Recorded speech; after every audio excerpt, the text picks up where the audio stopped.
paix juste et durable.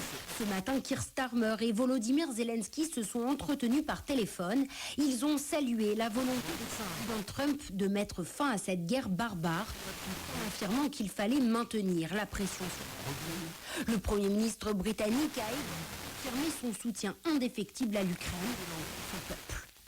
L'accord de paix entre et l'Azerbaïdjan signé hier sous l'égide des États-Unis salué par la communauté internationale avec une réserve toutefois de l'Iran qui s'inquiète de l'ingérence américaine sur cet accord. Corridor stratégique, corridor que l'Iran n'autorisera pas à l'économie suprême. Sur un permis, un football, club de Ligue 2 ce soir avec le retour dans leur rang de l'AS Saint-Etienne. Après une remontée de courte durée en Ligue 1 l'année dernière. À Laval, ils font figure de grands favoris en Ligue 2. Mais attention, je n'ai pas confiance. Les supporters sont impatients et veulent des résultats. L'année prochaine. On espère quand même pas mal de victoires. Les 2 premières places, ça semble largement possible. Pas que ça mouille le maillot, moi je suis Sur toute confiance, il faudra assumer d'être le favori selon l'entraîneur Eric Ormeland.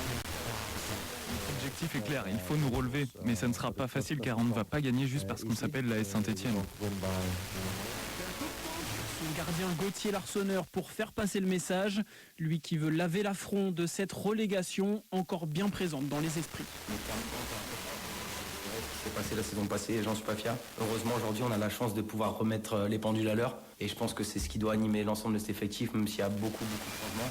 Et il y a beaucoup de joueurs aussi qui vont découvrir les Saint-Etienne, la Ligue 2. Les Verts au révélateur de Laval ce soir et ce sera sans plusieurs cadres. Un coup d'envoi à 20h et puis direction le Stade de France où le foot ce soir cède la place au Hard Rock. L'un des groupes les plus célèbres de la planète, AC/DC, fait son retour à Paris.